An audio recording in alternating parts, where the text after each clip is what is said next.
Welcome to the PowerShell output series. In this video, we'll explore write output and how it sends objects to the pipeline. More importantly, we'll understand the crucial difference between write host and write output.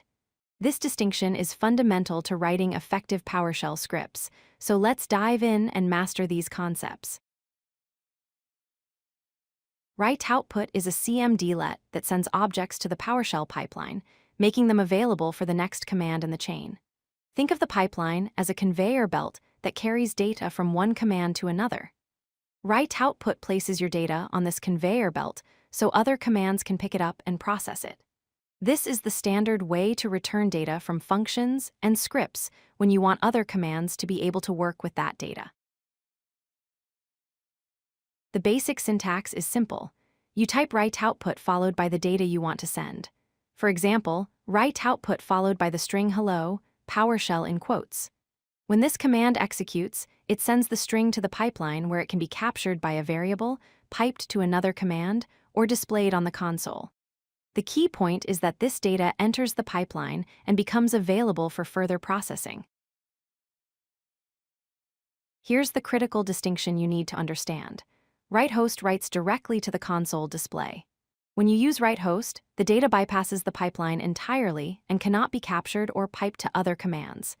It's display-only output. On the other hand, write output sends data to the pipeline, which means the data can be captured in variables, piped to other commands, and processed further. This is the fundamental difference that determines which CMDlet you should use. Let's see write host in action. If you assign the result of write host followed by pipeline test to a variable called $result, and then try to access that variable, you'll find it's empty. The variable contains nothing because write host completely bypasses the pipeline. The text appears on your screen, but it's not available for capture or further processing. This is why write host is unsuitable when you need to work with the output programmatically. Now let's see write output in action with the same example. If you assign the result of write output followed by pipeline test to a variable called $result, and then access that variable, you'll find it contains the string pipeline test. The variable successfully captures the string because write output sends the data through the pipeline. This makes the data available for storage, manipulation, and further processing. This is exactly what you want when writing functions and scripts. Write output truly shines when working with pipelines.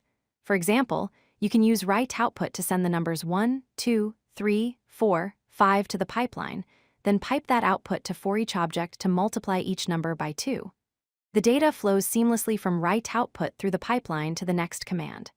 This enables powerful data transformations and is the foundation of PowerShell's command chaining capabilities.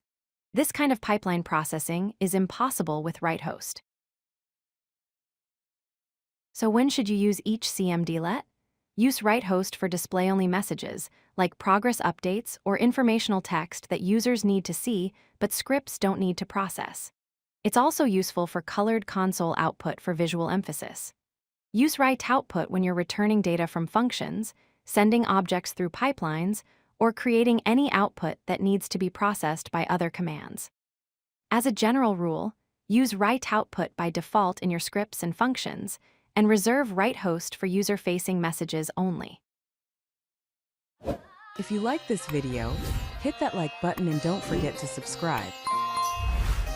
Visit codelucky.com for more such useful content.